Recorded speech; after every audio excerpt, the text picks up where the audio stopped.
after running some different colors in the past. Still has Eibach on board. You see it on the nose there. Christian Aranja has got all sorts of colors on that car. That is the junkyard special fenders, I think, but it's okay. It's fast. That's all that matters. Yep. Hyundai Elantra and safety car makes the hard left onto pit lane. GRIDLIFE GT race number 2 about to launch. Here we go. Green flag, and we're underway from GRIDLIFE, South Carolina. Looks like every competitor got a pretty good launch off the go, but can Arana hold on as he takes the inside, pushing a little bit wide, and it looks like AJ Hartman maybe gets that pass done. He was hunting for it. He was definitely going for it. We'll take a look at our pack leaders here in just a moment as we already have one car venturing off into the dirt. Lots of dust, and it might have been Matan. He had the nose ahead there for a moment on Arana as they came through turn 3, but I think he might have dropped a wheel and let Arana sneak back by. And then Hartman, as you mentioned, up to 3rd place in that number 24 Mustang. Line astern as they leave turn 7 up to turn 8. Yeah, very tidy there. I mean, we only saw one car out in the dirt, which I guess the least amount we've seen at turn 1 in our racing so far today. And now we get in to every driver trying to feel out what the competitor's like. Where's their pace at? Where's your pace at? Where do you think you can start to make up an advantage? I feel like a lot of these drivers take this first lap or two to really feel the track out, see where the good spots are, and then they start attacking in lap 2 and 3. Yeah, working with a little bit more power than we do in Eibach GLTC. Matan's car in this trim runs about 100 horsepower more to the rear wheels. So off and away and into turn 11 for the first time. So far, oh, we got a spin out here from number 40, that of Chris DeLucia. Getting a little bit wild. It was a strange one. It looks like he might have got on power just in the wrong spot in the corner, or I don't think anything down on track, fingers crossed, but going for a bit of a yard sale there and mowing the grass here. Carolina Motorsport Park.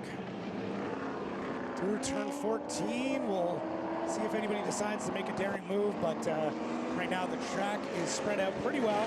Everyone finding their own pace on lap 1. Crossing the stripe, AJ Hartman up to 3rd past Wimble on that opening lap at 0.7 of a second between Aranja and Matan Rosenberg. And then AJ Hartman in that twin-turbo V6 car. And again, the strengths of this machine are really more in those high-speed corners where he can lean on that aero, all the aero functionality. He does all of his own aero work, does all of his own carbon work, has his own company, AJ Hartman Aero. There you go. And you know, with that comes a really intimate understanding of what makes the car stick to the road, but maybe lacking a little bit of the grunt that the cars ahead of him have. Yeah, that's all right. If you can make it up into a couple other spots and go for it. I mean, nobody's super happy about 3rd, but it's not a bad spot to be in right now. Let the 2 Corvettes battle it out. We've seen this time and time again. Let somebody else do the aggression for you and just find your way to the back of that battle and slide your way through.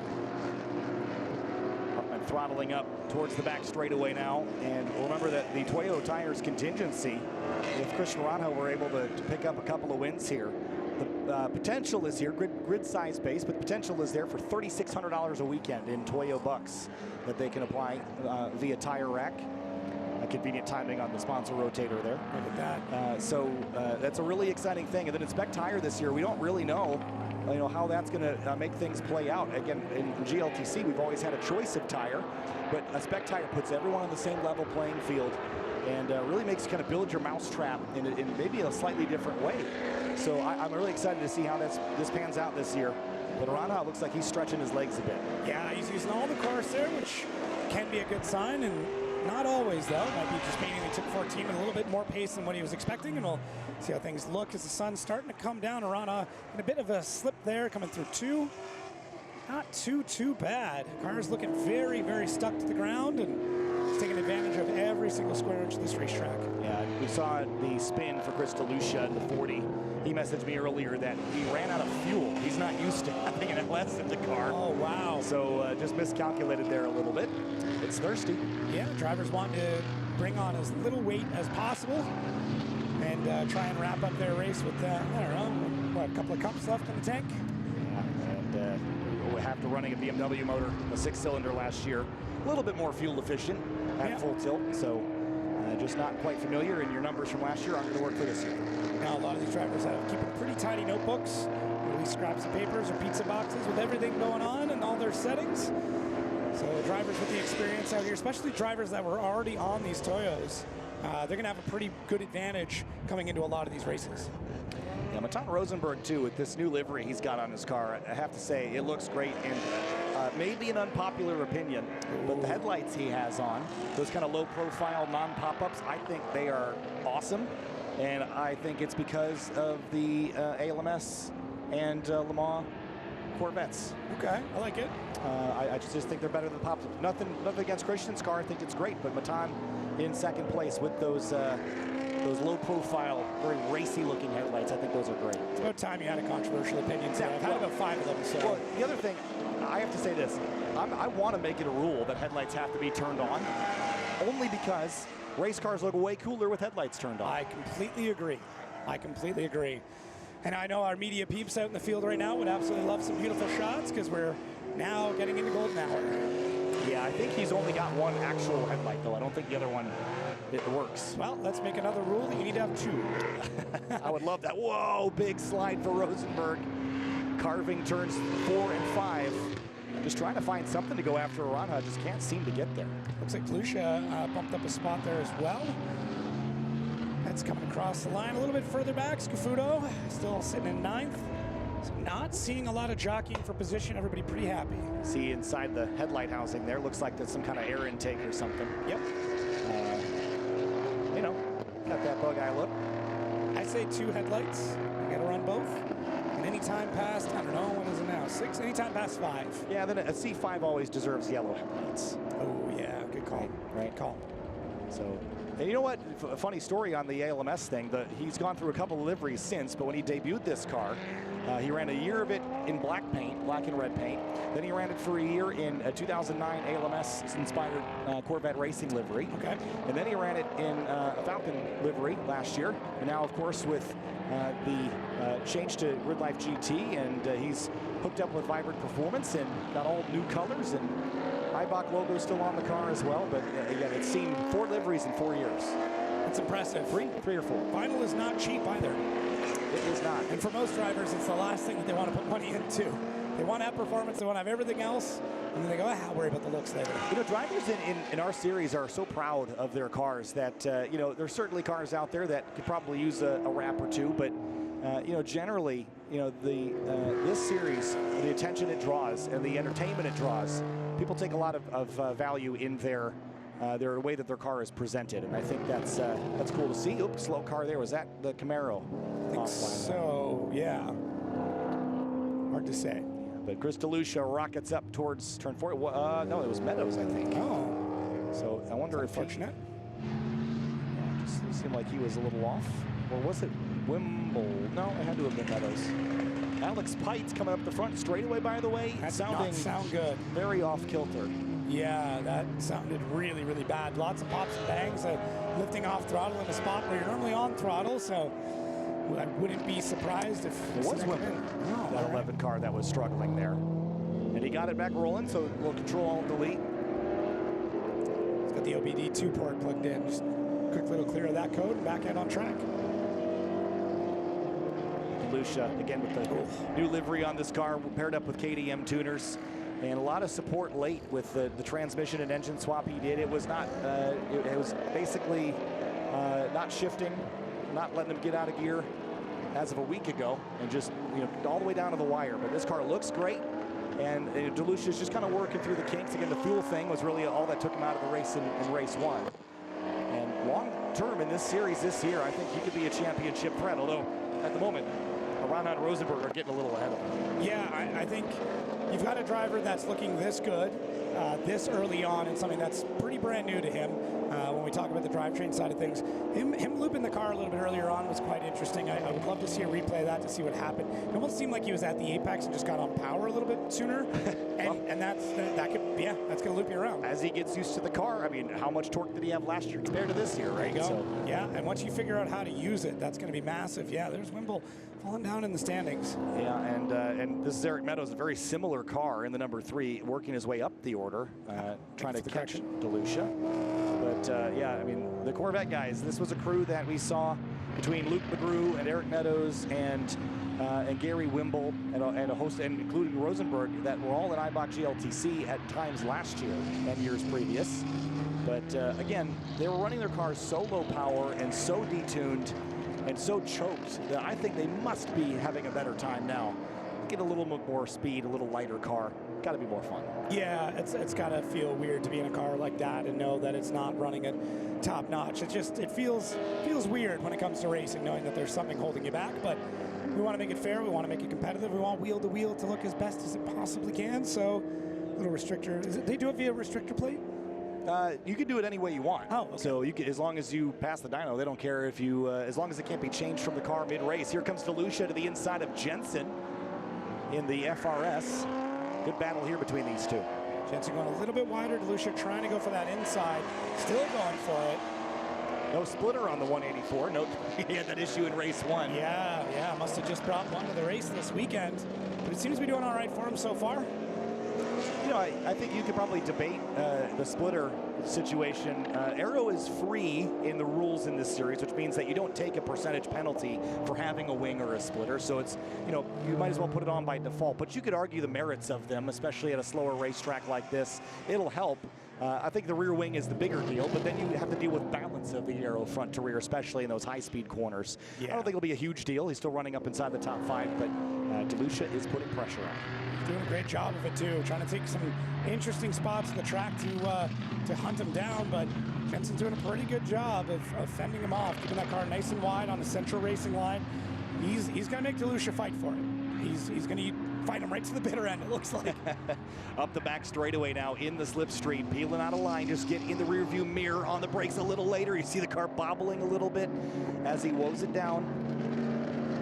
Good fight between these two. Yeah, clean fight so far. See, that C8 sounds absolutely terrible. Here comes DeLucia up the inside at the kink. Thought better of it. Maybe he'll look driver's left here into turn 11. And Jensen covers it, goes center track to keep DeLucia from just firing it up the inside. Yeah, I mean, without anybody else really coming up the rear and not having to fight for the front, but we'll see now. He has really got his elbows out in this. Great battles going on right now for 4th place on the road. Spread out between the top 3, but DeLucia is hounding Eric Jensen all the way from Texas. Jensen just consistently says, he goes, I just love this. I'll drive all over the country every round. You know, this is what fills his cup. Jensen with a really early break there. I don't know if you caught that. He braked really hard, really early. I don't know if he was trying to throw DeLucia off or realized he was overspeeding it, but it's not going to work now. Whoa! Little lock up, or is he? Something's dragging now. It's exhaust. No, I think it's the exhaust. So maybe catch a bit of that rumble strip as he shoots off track. And DeLucia is going to get that done as Jensen has to exit stage right. Yeah, and I think, you know, I can't imagine he knew what that was either, so he probably just bailed because he wasn't sure. I think if he knew it was an exhaust, he probably would have just kept going. But, yeah, that's unfortunate for Jensen, and that will grant DeLucia that position. Yeah. Forced his way in there, but it ended up being a mechanical that got him the spot. But 4th is a 4th, no matter how you count it. Exactly. Doesn't matter to the points at the end of the day. Nope. Speaking of points, just to go over what we've got so far for GRIDLIFE GT, remember that qualifying counts. 3 points for 1st place, and then 2 for 2nd, and 1 for 3rd. Aranja had pole and won race 1, so leading with 28 points over Rosenberg's 23. And I think they just parked next to each other. Oh, that's cute. So Wimble parked with an issue, and Jensen will do the same. Good on them for finding a friend and camping out with them. It's the GRIDLIFE spirit. Find a buddy and camp with them. Yeah, phone a friend, and unfortunately, I don't think any of them have the answers at the moment. Now, you gotta try and make light of a bad situation. With a flash. Headlights flashing across the stripe there, and white flag is waving. 1 lap to go, and Christian Aranja is 2.25 miles away from picking up his 2nd win on the weekend and loading up another 25 points for his weekend. Still sitting on the fastest lap as well, which is a great spot to be in, and hopefully he continues that on unless somebody else wants to try something crazy. Tom Rosenberg could take it, so could AJ Hartman, but for right now, Aranja is the story in that Jack Speed Corvette. Yeah, just looking really solid. I think looks great. You know, Christian Aranja last year made his debut racing with us, I believe, at Michelin Raceway Road Atlanta in Eibach GLTC. And just didn't make, didn't have a great first round, made a couple of mistakes. I think had a couple of mechanical gremlins as well throughout the year, but you know, when he's driving and he's in his element and the car is reliable, going back to pit race, for example, he was driving Alan Patton's GR Supra GT4. Almost a flawless weekend there. So just a really impressive drive. And now this year with this Corvette, this is his car. Big wiggle, he's still pushing. Why? Why? Maybe afraid to lose that fastest lap. Right. He's going to have the lowest fuel on right now. He's got clean air.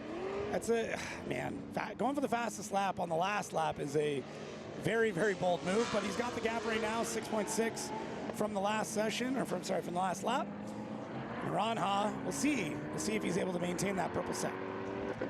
Yeah, Matan Rosenberg going to give it all he's got and try to sneak back up. I don't actually think starting second so bad. If you get the drivers right, you can steal it away. The race starts have been very fun, but Christian Aranja out of turn 14 goes 2 for 2 in Grid Life GT, and he's going to pick up his second win of the weekend. And goes to the top and keeps that fastest lap so far. Rosenberg, Hartman, DeLucia will be next on the board. Nobody goes quicker. Go. Ron finishes first, starts first, finishes first, and gets fastest lap. That's a fantastic race. All right, well, the rest of the field comes across the stripe here. Let's take a look at our results. As Hartman sticks the peace sign out the window at all the trackside fans. And Aranja is going to stash another 25 points in his bucket and make it that much harder for someone to take him off that top step for the first weekend of the year. There's the look at it. Matan Rosenberg, AJ Hartman, Chris DeLucia, and Eric Meadows grabs the top 5 there in a Corvette. 3 Corvettes, a Mustang, and a BMW in the top 5. Yeah, Anthony Scafuto taking 6th, Jordan Wisely in 7th, Alex Pites in 8th, Eric Jensen 9th, and Gary Wimble in 10th. Is it Wimbley? Wimbley. Yes, Wimble. Jensen and Wimble will hopefully get hopefully they'll be able to drive back to the paddock and look at things again tonight and get ready for tomorrow's race number 3. We'll have a look at the highlights here. Things stagnated a little bit towards the end as drivers spread out a little bit, and DeLucia was granted a position courtesy of Eric Jensen's issue, but it was fun regardless. Let's have a look. The race start again as we go into tomorrow. Matan Rosenberg on the outside of that front row almost had the lead. I think he just stepped out a little bit wide, and that's what cost him the spot. And AJ Hartman in trail wasn't able to do much with Rosenberg. They seem like they're sorted how they are in pace here this weekend, but we're going to make a little bit of a mess of it on race 4 tomorrow because we'll do a random invert after that 3rd race. Yeah, race 4 can always be the most exciting one just because now we're going to see some of the back markers leading the laps. And our pointiest of the drivers with the fastest times will be having to fight their way through some traffic. So it's always a good time. But, man, not a super crazy awesome race. We got spoiled very early with some insane action. You know, a normal race can sometimes look a little unexciting compared to what we got. Compared to what we got. But this is good. We're getting laps under the belts of some of these new builds and new cars. But Christian Aranja, 2 for 2 here in Grid Life, South Carolina.